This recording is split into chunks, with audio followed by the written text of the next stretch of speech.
宝宝，今晚上我有工作，不能和你打游戏了。看着网恋对象发来的消息，我沉思了几秒，没有他在，那就只能去点陪玩了。只是还没打完字，对面又发来消息了。宝宝，不可以找陪玩，我工作完了陪你打，行吧？谁让我菜呢？那好吧，我自己去玩。发完消息，我扔下手机，拿过手边的剧本继续看。除了我经纪人，没人知道被千万粉丝追捧的我，在游戏里是队友万分嫌弃的小菜鸡。琢磨了一会儿角色性格特点之后，我决定打一把游戏放松一下。上线后，看着列表里8小时前离线的木木，我决定换个号去练练技术。换完号之后，我看到某音推送周时木直播的消息，点进去看了一下，没想到他也在吃鸡，粉丝都让他招募，然后凭手速进队伍和他打，也有让他录匹看运气的。哥哥招募行不行？不要招募，我手速不快，哥哥录匹看运气。你们都要和哥哥打游戏，只有我看哥哥的手好长，想楼上是不是开车了，居然被屏蔽了。看了眼弹幕，我忍不住看了眼他的手，确实好看，手指修长，骨节分明。没关直播，我自己开了把双排，没匹配队友去练练胆子。只是刚从飞机上跳下去，看着周围密密麻麻的降落伞，我立刻调转方向。算了吧，我还是去狗分吧。听到声音我就紧张，搜了点物资，我找了个安全的地方趴着看周时木直播。2号、3号，等会儿打完这边我们开车去找人。听着周时木的声音，我停顿了几秒，感觉他的声音有点熟悉，肯定是因为他的剧配音都是他自己配的，所以我才熟悉。虽然没见过他本人，但听说他本人不上镜，不上镜都这么帅，那本人得好看到什么程度啊？我在脑子里胡思乱想了好久，周时木已经打完人了，决赛圈只剩下他们一队和最后一个敌人了，搞得我也十分紧张，就差一个人就吃鸡了。就在我集中精神帮他看最后一个人在哪时，屏幕上出现了大吉大利4个大字，还来不及替他高兴，我平板里立刻传来了一阵脚步声，下一秒一阵声音响起，我成了一个发光的盒子。双排吗？我女朋友不在，我不打双排。周时木凑近屏幕看了眼弹幕，然后出声拒绝。周时木刚出道那会儿就说过自己有女朋友，他背景强大，进娱乐圈也是为了帮他表哥的忙，没想到一炮而红。粉丝一开始都很伤心，一大堆人脱粉，只是后来架不住他长得帅，演技好，而且一直没被狗仔拍到他和他女朋友，所以好多粉丝又回来了。哥哥，双排一把行不行？嫂子在哪儿？你是不是骗我们的？哥，求你了，双排吧，去和嫂子请示一下。看着弹幕上越来越多的请求，周时木皱了皱眉，还是拒绝了。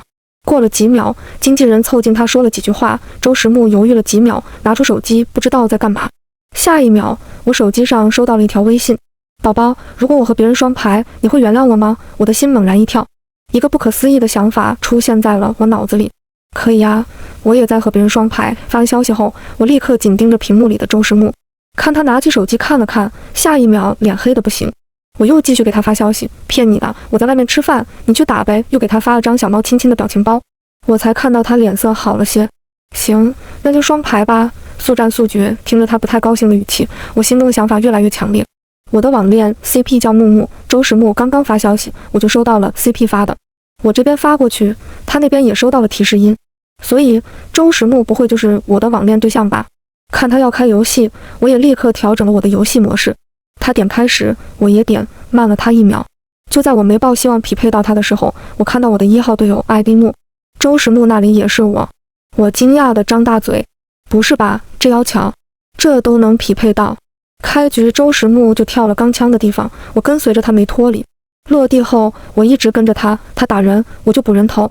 2号别露头，2号别挡我视野。耳机里的声音和外放直播的声音重合，十分冷漠的男生。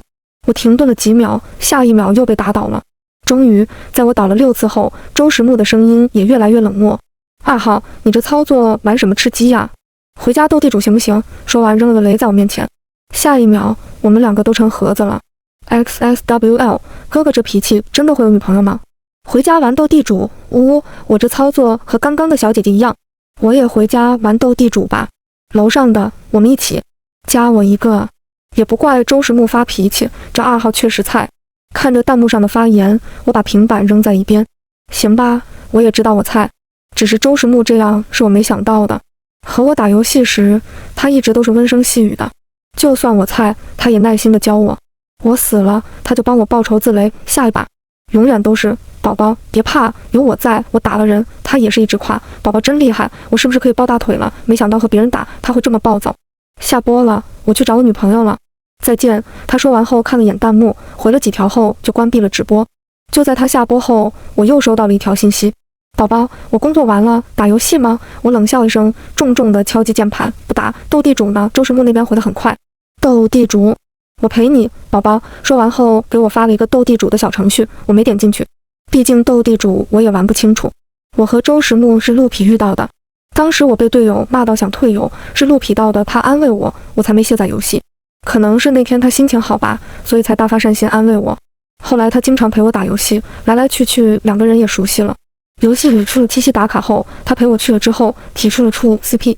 我以为是游戏搭子的意思，但他却义正辞严地告诉我，他的意思是处对象。稀里糊涂的，我们俩就开始网恋了。都在娱乐圈，但都没有认出彼此的原因，可能是因为我们的百变声线吧。毕竟我感觉我们两个的本音都比较独特，要是用心，可能都会猜出来。阿木，你是做什么工作的呀？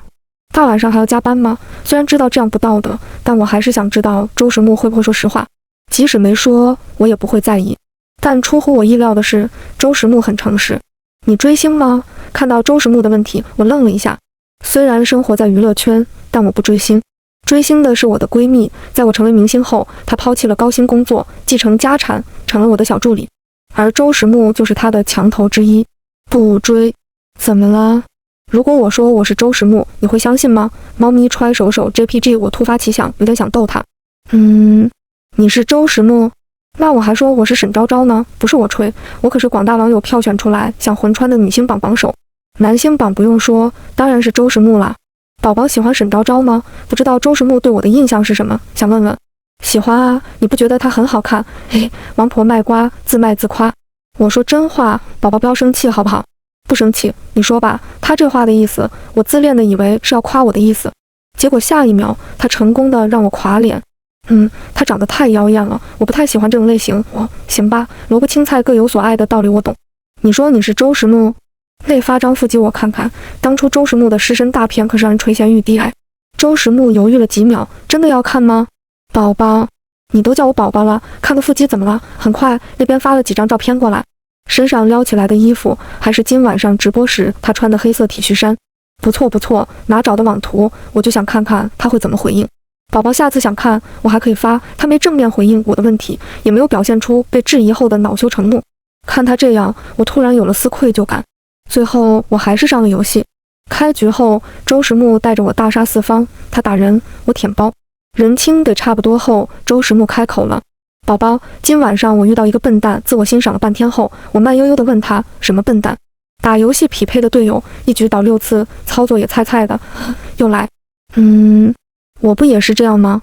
你也嫌弃我？周时木立刻解释：宝宝那是菜的可爱。再说了，有我在你身后，你不需要很厉害。没想到你对我滤镜这么大，双标被你玩得明明白白。再次见到周时木时是在剧组，我们要一起拍一部双女主的剧。另一个女演员是林穗安。林穗安从出道到现在每一部剧都零差评，唯一的污点可能就是有一个出轨的前男友吧。进剧组前，我就和周时木说过我有事，可能打不了游戏了。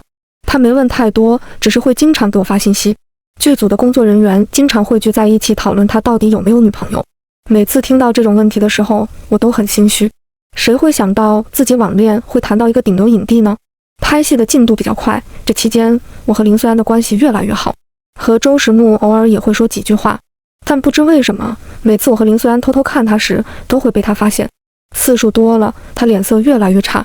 他看我和林穗安的表情，就像是我们对他做了什么不好的事情一样。我们两个也没想太多，毕竟任谁经常被人家偷看都不会有个好脸色。直到晚上回酒店，我收到了他的消息：宝宝，我的2个女同事好像想对我图谋不轨，经常偷看我，然后窃窃私语。要不我们面基吧？看到他的消息，我终于知道他看我们2个的脸色为什么奇怪了。不会吧？人家可能就是觉得你长得帅，所以多看几眼。要面基吗？那要是见面后你不喜欢我了怎么办？因为就这几天来看，他可能真的不太喜欢我这种类型的。周时木回得很快：不会的，宝宝什么样我都喜欢。男人的嘴，骗人的鬼。说句很渣的话，当初的网恋我完全是抱着玩一玩的态度。毕竟虚拟的网络，虚拟的妈，到了现实谁会管这些？只要对方没在现实中有家庭有女朋友，其他的都无所谓。和周时木约好了见面时间后，我又继续投入拍戏。林虽然给我的帮助很大，帮我解析剧情，拿捏角色感情。在片场有时候我会收到周时木的信息，我都没敢回，毕竟心虚。说我是渣女，我也不否认，只是我看周时木的次数越来越多了。脸是真的长得好看，演技也厉害。谁能想到平时这么高冷禁欲的一个人，私下里会叫宝宝，会撒娇，完全和他的形象不符啊！这种反差真的好爱。你不会看上周时木了吧？林虽然一脸打趣地看着我，我心头一跳，立刻开口否认。怎么会？我才不喜欢他，太高冷了，救命！背后说人家的坏话被正主听到了，该怎么办？看着周时木不太友好的眼神，我选择装死。他应该不知道我们是在说他吧？刚刚应该没有听到我们说了他的名字。应该没有。周时木没说话，和我们点头打个招呼后就走了。看着一脸看戏的林穗安，我扑到他身上，啊，你差点害死我了。林穗安忍不住求饶，最后又悠悠说了一句，那他有可能喜欢你，我今天看到他偷看你好几次了。在林穗安的逼迫下，我把周时木是我网恋男友的事情告诉了他。不是吧？这么有缘吗？我一脸悲痛地点点头，就是这么有缘。所以你打算怎么办？林穗安的话问到了我心里，该怎么办呢？其实我也不知道。喜欢周时木吗？可能是喜欢的，可现在我知道了他的身份，他却不知道。我现在算是欺骗吧。我和他约了见面，但我不知道该怎么说。他之前告诉过我他是周时木，我打岔后没再继续这个问题。林虽然一脸惊讶地看着我，那你们玩的还真花，我们两个说的太投入，完全没注意门外有个身影。周月回来那天，我的戏份已经快完了。昭昭，你不知道我爸有多狠，直接把我丢国外，事情不处理完就不准回来。周月就是我的好闺蜜兼小助理之一，在我进剧组之前被他爸爸带去工作去了，现在赶回来就是为了看周时木。我男神这颜值真的是女娲毕设吧？女娲造我的时候是用的泥点子吧？我看着身边放大音量的周月，只想装作不认识，但他又紧抓着我的手。我朝周围看向我们的人尴尬一笑，低声和周月说话，你也不必这么抹黑自己，你这脸蛋拿出去也会被夸是女娲毕设的。还有，求你小声点，他这样表现得太花痴了。周月完全不在意，我就谦虚一下，周时木真的太帅了。看着周围没有其他人，我犹豫了下，小声凑到他耳边说，如果我告诉你周时木就是我那个网恋男友呢？周月听到我的话，慢慢转过头看着我，手摸了摸我的额头，沈昭昭，你没发烧吧？还网恋男友？看他不信，我摇了摇头，坐在一边。你看，谁都不相信我打个游戏会找个顶流男朋友。周时木拍完戏份后，他的经纪人和助理就提着一袋袋的饮品和小蛋糕进来。在分到我爱喝的葡萄乌龙茶后，我抬头看了一眼周时木，不知道怎么回事，这几天他总是买各种东西分给大家，凑巧还都是我爱吃的。要不是我以前没和他说过这些，我都要怀疑他知道我的身份了。回酒店之后，周月累得躺下就睡，我只好自己乔装打扮一番出去找吃的。走到酒店的小花园时，我听到了一番对话，正想走的时候，发现是周时木。我不会同意联姻的，告诉他们趁早打消这个想法。下一秒，另一个温润又无可奈何的声音响起，我已经说了，但你知道的，爷爷那个人倔得不行，要不你先去见个面。不可能，我说了，我有女朋友的。听到周时木很坚定地说出这句话，我内心有几分雀跃。那我也没办法了，你那网恋对象你都没见过，怎么知道人家有没有骗你呢？而且爷也不是说一定要你和对方在一起，你好歹去见一面才好拒绝啊。周时木沉默了一会儿，才低低地嗯了声。在他们没发现我的时候，我悄悄离开了，心里也冒出了一个念头。很快就到了和周时木约好的那天，周月又回家了，所以林虽安过来找我。真的不打算去吗？我看着窗外，不知道怎么回答。那天晚上听到的话一直在我耳边提醒着我，我和周时木只是在网上相处了一段时间，和一个人聊那么久，一起打游戏很长时间，不可能一点感情都没有的。而且之前周时木也说了，他不喜欢我这种类型的。不去了吧，就这样吧。窗外的天色越来越晚，过了一会儿，我收到了周时木的信息，宝宝要到了吗？我给你一个惊喜哦，我在这里等你。我关了手机没回。林虽安看着我，无奈地叹了口气，虽安姐，你当初是怎么熬过来的？是怎么熬过自己的青梅竹马出轨别的女人的？爱了这么多年，怎么就不喜欢不爱了呢？林穗安抱着抱枕回想着当初。其实在刚知道他和宋婷的事情时，我就想着如果他提分手，我就同意，毕竟我不想因为一个男人把自己弄得很狼狈。可是他没告诉我，就这样瞒着我和宋婷卿卿我我。每次我都看在以前的面上，帮他解决了那些照片。直到我出车祸那天，他和宋婷上热搜。说到这，林虽安停顿了几秒，又继续开口：以前明明是他提出想和我结婚的，可是后来结婚居然成了他威胁我的筹码。那时我就想，我爱的那个少年早就不在了，没有了爱情，那事业我不得好好抓紧啊！心中无男人，事业自然成。听他语气淡然地说出这些话，我羡慕地看了他一眼。果然，专心搞事业的女人最美。又和他聊了一会儿，直到林穗安被经纪人叫了回去。如果喜欢的话，去见一面吧，别留遗憾。我看着他离开的背影，犹豫了几秒，最后还是去了。去的时候，周时木还在，只是身边多了一个人，是个女孩子。周时木正低头和他说话，不似在片场的高冷。可能是因为那里没有太多人，他没戴口罩，所以我看得很清楚，他面部表情很柔和。那女生抱着他的手和他撒娇。不知道说了什么，最后周时木把手里的花拿给他抱着，那女生还摸了摸周时木的头，周时木没有反抗。在知道周时木的身份时，我就偷偷调查过，周时木没有妹妹，堂妹也没有。那个女生抱着花，拿出手机拍了几张照片，周时木也配合地摆了姿势。又过了几分钟，那个女生才撅着嘴走了。我看着周时木拿出手机，几秒后，我收到了他的消息：宝宝，怎么还没到？出什么事了吗？看了眼还在那看着手机的周时木，我心一狠，把消息发了出去。你回去吧，我不会来了，分手吧。消息发出去的一瞬间，我转身离开，没再看周时木一眼。第二天拍完我的戏份后，我收拾东西准备离开，因为一整天都没看到周时木的身影，所以在工作人员帮我办杀青宴的时候我去了。大家都玩得很开心。就在我们玩真心话大冒险的时候，周时木来了，脸色有些苍白，像生病一样。木哥来了，快来坐，听说你生病了，好点没？其他人纷纷和他打招呼。我坐在林虽安身边没动。周时木坐下后顿了几秒，好多了。昨天晚上吹了一晚上风，有点发烧，客套了一会儿后，气氛又热烈起来。玩来玩去都是那些套路，在周时木来之前，我一次都没被转到过。他来以后，第3次就转到我了。那个工作人员一脸兴奋地看着我，昭昭姐选大冒险还是真心话？想起他们刚刚提的那些大冒险，我毫不犹豫选了真心话。昭昭姐对前男友还有感觉吗？听到这个问题，我有些紧张。从我出道到现在，我都没传出过绯闻，就算我说没有前男友，也没有人知道。但看着大家八卦的眼神，我心一狠，都说是前男友了，为什么还有感觉？说完后，大家哄堂大笑，连连点头。没人注意到周时木一直在盯着我看，在我说完那句话后，脸色变得更差了。我僵着身子靠在林虽安身上，不断猜测周时木是不是知道了些什么。在酒瓶转到周时木的时候，我确定他真的知道了。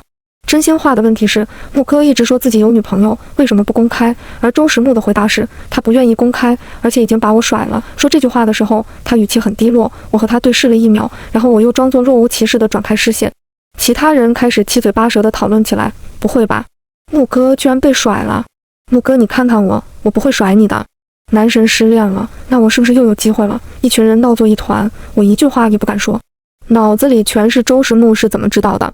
在又一次转到周时木时，他选择了大冒险，而大冒险的内容是给前任打电话。而昨天晚上的我没有删除拉黑好友，幸运的是我手机是静音，不幸的是手机亮起来的时候，周时木正看着我。我故作冷静地按灭了手机，转头和林虽安说话，没敢抬头。那一晚，在周时木的注视下，我安静得像个鹌鹑。回家后正想删他的好友，对面像预知了我的想法一样，不准删好友，除非你想上热搜，居然威胁我。昨天晚上提了分手后，他没给我发消息，但打了好多电话，我都没接。接到我妈的电话时，我正准备睡觉。画画睡觉了没？还没有。妈妈，有什么事吗？当初我进娱乐圈，我爸妈、爷爷奶奶都不同意，不允许任何人帮我。你明天有时间回来一趟吧，你爷爷奶奶都想你了。我温和应下。第二天看我哥的消息，我才知道是想让我回家结婚，很老套的情节。爷爷奶奶那辈约定好的事情，只是因为爸爸那辈2家都是男孩子，所以就轮到我们这一辈了。回到家的时候，一群人都坐在客厅，还是熟面孔，只是主角之一的周时木不在。看到我回来，我爸妈立刻给我介绍人。画画呀，石木有点事还没来，等他来了，奶奶让他给你赔罪。我笑着点点头，不敢说太多。我哥不断给我使眼色，画画放心，这个婚约不会成的。我疑惑地看着我哥，我和周时木的事情，他应该不知道啊。看懂了我的表情，我哥又悄悄凑到我耳边解释。我听周时木他堂哥说，周时木是有女朋友的，还是网恋。说到这，我刚喝进去的水就呛得我猛咳。更劲爆的还在后面。听说他去和人家女孩子面基，被对方割了，还在那等了一晚，吹了一晚上风，最后还发烧了。我哥把自己知道的小道消息全都告诉我了。末了还来了一句，周时木肯定会找到那个人的，他已经和家里摊牌了。我哥的表情还有点得意洋洋，真的好想告诉他，周时木那个网恋对象就是我呀。等了很久，周时木还没来，我不敢猜他要是知道我就是他的联姻对象，他会是什么表情。我哥拉着我去后花园看他给我未来嫂子种的花，不得不说，虽然我哥整个人看起来挺不靠谱的，但他居然把花照顾得比他自己还好。我要摘一朵都不愿意。别弄，这是我给你未来嫂子的，想要自己去买。看着我哥那欠揍的模样，我不断安慰自己不生气。如实招来，我嫂子是谁？我妈他们不强制我哥找一个门当户对的，但是这么多年都没见他身边有其他女孩子，现在突然告诉我我要有一个嫂子了。你认识他的？我认识的。我有些好奇，我认识的人并不多，但是周月肯定排除在外。两人从小就不对付，前段时间和你一起拍过戏的，我哥说这话的声音有点小，但我还是听清楚了。我脑子里有个大胆的想法，不会是穗安姐吧？我哥看我猜出来后，表情居然有点娇羞。别了，你配不上我穗安姐的，在我心里，我觉得林穗安就像是那种不应该被任何人染指的类型，怎么能被我哥那个二哈拿下呢？他知不知道我们是兄妹？在我哥摇头后，我松了口气。你可千万别说，我不想让穗安姐知道我有个二哈哥哥，这可能会影响到我和他的友谊。说完后，我撒腿就跑。在快到客厅的时候，我才慢下脚步。周时木的声音清晰地传到了我的耳朵里。我说了，我有女朋友的，这都什么年代了，还搞包办婚姻？我现在就说清楚，我是不会喜欢林家小姐的。就在我准备露面的时候，我才看到周时木身边坐着的女生，是那天晚上抱着花和他拍照的那个。所以他说的女朋友不是我，是他身边的女生，现在还带到我家来了。下一秒，我听到我爸带着怒意的声音响起：周伯父，既然石木不愿意，那这门婚事还是作罢吧。他说的对，现在都流行自由恋爱，就别搞以前那一套了。我爷爷奶奶没说话，但脸色不太好，毕竟这门婚事是以前周家自己提的，现在提出来的也是他们。安静了几秒，我才听到周爷爷的苍老的声音响起：既然这样，那就算了，是我们周家对不起你们林家，委屈画画那孩子了。我哥站在我身边没说话，等周家的人都离开后，我才走过去坐下。画画呀，你和周家小子在片场不是接触过吗？他这人私下就这么没礼貌吗？看着我爷爷的生气的样子，我心里默默为周时木点了根蜡烛。就算我为他解释，我爷爷不会相信的。不是，他挺有礼貌的。我爷爷哼了声，有时间就回家看看，一直在外面算什么样子。说完后就起身离开。我一脸懵的看着我奶奶，奶奶拉过我的手：画画呀，你爷爷他就是死鸭子嘴硬，你不知道，自你进娱乐圈后，你拍的每部剧每个采访他都会看的。说完看了我爸一眼，凑近我小声说道：他和你爸两个大男人还经常背着我们和你的那些黑粉吵架呢。听到这，我眼睛有点酸。当初我爸和爷爷竭力阻止我进娱乐圈，奶奶和妈妈虽然也不赞同，但最后都还是妥协了。现在听到奶奶这么说，所有的委屈一下就涌上来了。奶奶拍了拍我的背，然后也起身离开了。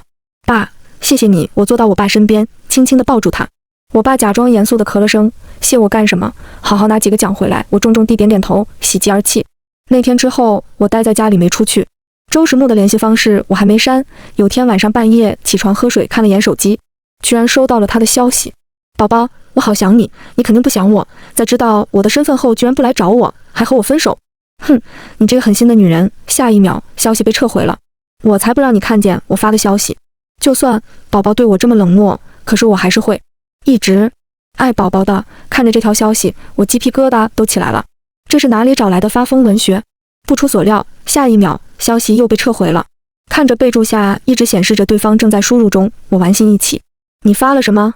怎么撤回了？大晚上不睡觉在干嘛？很快，那一行小字消失了。过了很久，对面都没再发消息过来。就在我困意来袭时，手机又亮起来了。哦，刚刚可能发错了，最近睡觉有点梦游。看完后，我轻笑了声，没挡住困意睡着了。第二天起来看到周时木的消息，差点被笑死。真的发错了，你没看到吧？最近梦游有点严重，你看没看到啊？睡着了？那你睡吧。沈潮潮，你个猪！最后一条是凌晨5点发的。沈潮潮，我想你了，那天的消息我都没回，不上班的日子真的很爽。出乎我意料的是，林穗安好像真的被我哥追到了。穗安姐，你真的谈恋爱了？林穗安的表情有些惊讶。昭昭，你怎么知道的？我隐藏的挺好的呀。我默了几秒，其实我的真名叫林化。原来沈昭昭是你的假名啊。我还是好奇你怎么知道的。看穗安还没反应过来，我怒骂林彻，所以他是真的一点都不提我是他妹妹的事。林彻是我哥。3秒后，林穗安反应过来了。不会吧，这要巧，我点点头，就是这要巧。我之前怕你不喜欢我哥，怕你知道后拒绝了他会影响我们的感情，所以不让他说。林穗安了然地笑了笑，我才知道原来他和我哥认识。当初他离开的时候，我哥就说了等他回来，没想到我哥这人还搞暗恋。风华上映很快，开发布会那天，我又见到了周时木，不出意外，身边还是那个小女孩。看到我的时候，他们两人的眼里有光，不开玩笑，真的有光。周时木张了张嘴没说话，他身边的那个小姑娘就不一样了，快速跑到我面前，昭昭，我好喜欢你，你拍的戏我都看过，家人们，情敌喜欢我这件事该怎么破？我只能尴尬地笑了笑，然后和他合影。发布会没出什么意外，有周时木和林穗安这两大门面在，宣传效果杠杠的。我哥来接林穗安的时候没有带我走，我一个人站在车库看着他们离开，脑子里已经配上了 BGM。 就在我准备让周月来接我时，周时木的车停在了我面前，副驾是空的，后座车窗降下来时，小姑娘笑嘻嘻地和我打招呼，昭昭，上车，我们送你回去。我正想拒绝，周时木也开口了，没办法，我只能上车。我想绕过去从另一边上后座，周时木却速度很快地下车帮我打开了副驾驶的门。小姑娘在催促我们，我只能硬着头皮上车。上车后，小姑娘一直找话题和我聊，时不时地夸几句周时木，像是在推销商品一样。周时木也没制止她，搞得我一头雾水，这也不像有情况啊。直到周时木叫她小姑时，我石化了。没人告诉我周时木有一个小姑，还是比她小的那种。小姑，我先送你回去吧。小姑娘点点头，满脸笑意。消化了这件事后，我才出声，你是她小姑？对呀，我叫周琳琳，是她的亲小姑，自闭了，所以我搞了一出大乌龙。把周琳琳送回去之后，周时木发动车子，车里的气氛安静的让我有些压抑。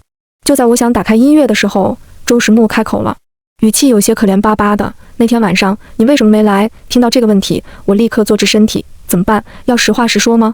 周时木又冷不丁的说话了，我要听实话，别想骗我。我深呼吸一口，如果说那天晚上我去了呢？周时木表情有些疑惑。我又继续解释，我去的时候看到你和你小姑在说话，她抱着花和你拍照，你也没有拒绝。我以为后面的话没说完，但是周时木猜到了，他都快要气笑了。所以你以为我和他有什么，所以就走了，还留下一句分手。我点点头，任谁看到这样的场景都会误会好不好？更何况那时我们还是网恋。我在那里等了一晚上，他就出现了几分钟，就把我媳妇搞没了，还说帮我追女朋友，他完蛋了。周时木咬牙切齿地说道。看我没说话，他继续解释，那天晚上他知道我要来见女朋友，特地来找我，抱着花和我拍了几张照片给我爷爷奶奶看。我没想到会那么凑巧，我才知道原来周琳琳是周时木爷爷奶奶中年得女，那时周时木的爸爸妈妈刚出世，他爷爷原本不想要这个孩子的，但周时木说不行，所以周琳琳比周时木小5岁，从小就把这个小姑当妹妹一样宠。误会解除后，周时木找得更频繁了。在遇到我哥摸我的头时，一个人在旁边生闷气。看他那样，我才想起来他不知道我和我哥的关系，更何况当初他还当着我爷爷奶奶、爸爸妈妈的面说不会喜欢我的。好乎想看他打脸。我哥走后，他才可怜兮兮地凑上来。他是渣男，我怎么不知道我哥是渣男？虽然看起来不太靠谱吧，但对穗安姐那绝对是真心的。看我不信，他继续给我哥抹黑，他和林穗安在一起了，就你那个好姐妹，他现在又来撩你，肯定不安好心。听到这，我扑哧一笑。这误会大了，要是我哥知道，那周时木以后肯定更难通过他的考验了。不管，你离他远一点，我现在还是你男朋友。说完后，他一个人窝在沙发里不说话。什么男朋友？我们早分手了。他一下就急了，没有，我没同意，我不管，我不同意。我走过去坐到他身边，你什么时候知道是我的？周时木顿了一下，似乎是看我不会生气，才开始解释。刚进剧组的时候啊，我听你的声音就觉得很熟悉，然后接触下来就更确定了。完全确定是那次你和林穗安说话的时候，我听到了，我有些惊讶，没想到那么早，怪不得聊天的时候都更加欢快了。宝宝，我那么早就认出你来了，给我奖励吗？周时木慢慢的靠近我，眉眼十分温柔。我笑了笑，奖励？那你猜猜我什么时候认出你的？周时木回想了一下，摇头，我之前就和你说了，还给你发了腹肌照。宝宝早就知道我了，怪不得在片场经常偷偷看我。看着他贱兮兮的笑容，我嘴角抽了抽，瞬间不想让他那么开心了。其实我叫林化，沈潮潮是我后来改的名字。周时木拉过我的手把玩，随意地点点头，都好听啊，宝宝人美，名字也好听。看他这样，我知道他肯定没反应过来，就是之前和你有婚约的林化，你说绝对不会爱上的林化。看着周时木变了脸色，我忍不住偷笑。周时木一脸的生无可恋，完蛋了，宝宝，我错了，我现在去负荆请罪还来得及吗？我摇摇头，来不及了。我爷爷奶奶他们现在很不喜欢你。他求助地看着我，我摊了摊手，表示爱莫能助。令我出乎意料的是，周时木自那天后就经常神出鬼没，也不告诉我他去干嘛。直到我们的那部剧开播后，我妈才悄悄和我透露，周时木经常带着大堆小堆的东西上门拜访。刚开始，我爷爷他们很不待见他，但他依旧风雨无阻地去我家，陪我爷爷下棋，陪我奶奶和妈妈散步种花，陪我爸分析金融，还时不时地和他们表达对我的爱意。你这丫头，不早说你就是他的那个网恋对象，我以为是周时木说的，没想到是我哥。要不是你哥说了，你还打算瞒我们多久？还敢网恋了？不用说，肯定是虽然告诉我哥的。要是我哥知道周时木说他不安好心之后，会不会后悔帮他？我说了好多好话之后，我妈才放过我。挂电话之前还欣慰地说让我好好对周时木，这样的男孩子现在不多了。我点头答应，没想到周时木还挺厉害嘛，这么快就拿下我爸妈了。我和周时木的恋情曝光得很突然，自那部剧开播后，好评不断，粉丝把我们的视频剪在一起，有磕我和周时木的，有磕林穗安和周时木的，也有磕我和林穗安的。三家吵吵闹闹，直到周时木用大号点赞了一条磕我和他 CP 的视频，还点赞了那条民政局我搬来了，你们就地结婚吧的热评。然后网友顺藤摸瓜摸到了他的小号，上面全是关于我们两个的视频和花絮，还有他半夜写的非主流文案，粉丝都被他的操作惊呆了。而周时木在我还在睡觉时给我打了电话，我迷迷糊糊的，也不知道他说了些什么，只是当我起床时，周时木和我已经挂在热搜上了。井号周时木，沈朝朝，井号朝朝木木 CP 磕疯了，井号我磕的 CP 成真了，井号原来顶流也是个非主流，井号可能是他已经处理好了，所以没有多少人骂我们，毕竟平时我们两个都是娱乐圈的事业脑标杆。周越对我进行一番严刑拷打，最后被周时木的签名照与合照给收买了。在解决完这件事之后，周时木上我家提亲了，这次很愉快，事情很快就定了下来。在我和周时木公布结婚日期时，粉丝们都在微博上喊话，两家粉丝都出奇的统一，都希望周时木的恋爱脑能够一直保持，反差的人设他们也喜欢。我笑着看完那些评论，周时木的小号粉丝暴涨，他每天都要秀恩爱，粉丝们就像嗷嗷待哺的小崽子，每天等着他发微博。获得金鹰奖那天是我和周时木婚后第一次露面，而我和林穗安一起获得了这个奖。周时木拿到奖杯的那一刻，先说了致谢词，然后又顺便和我表白了一番。最后他宣布退圈的时候，全场静寂无声，大家都反应过来后才开始吵闹起来。我看着台上的周时木，也觉得很突然。他之前也没告诉我，但我也知道他要回去接替他爷爷的位置了。周时木退圈后，经常出现在财经频道，偶尔会出现在我直播里。有天直播他在打游戏，粉丝顺势提出让我们双排，结果我上错了号，但粉丝已经看到了，这不是当初和哥哥匹配到的那个小姐姐吗？我去，居然是沈昭昭，这缘分简直妙不可言。我居然有大明星的游戏好友，姐姐我错了，当初不应该嘲笑你菜的。周时木一直没看过我用这个号，所以也有些惊讶。我哼笑一声，当初有的人可是把我雷了，还让我回家斗地主的，弹幕上一溜的嘲笑，还有让周时木跪键盘跪榴莲的。直播结束的时候，我们又上热搜了，因为网友把我们两个当初打游戏和现在打游戏的视频剪到了一起，周时木截然不同的态度被网友调侃，还有在下面求上天给他一个厉害的游戏搭子的。看着这些评论，我忍俊不禁。我也没想到打游戏找个 CP 居然是同行，最后还成了我的枕边人。周时木半梦半醒的看我手机还在亮，伸手拿过我的手机，然后抱住我，在我额头落下一吻，睡觉吧宝宝。我点点头，窝在他怀里慢慢进入梦乡。周时木拿走手机前，我看到的是他最新发的微博，日为朝，月为暮，卿为朝朝暮暮。全文完。